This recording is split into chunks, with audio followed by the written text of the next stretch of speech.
Кстати, у тебя есть девушка, жена? Ты женат? Қой жоқ, үйленбегенмін. Үйленген адам как заключенный ғой. Ну, это смотря кто в семье надзиратель, да? Познакомься. Твой новый напарник, и у вас новое дело. Какое? Убийство. Разбирайтесь.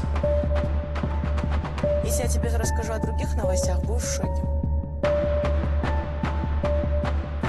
Думай.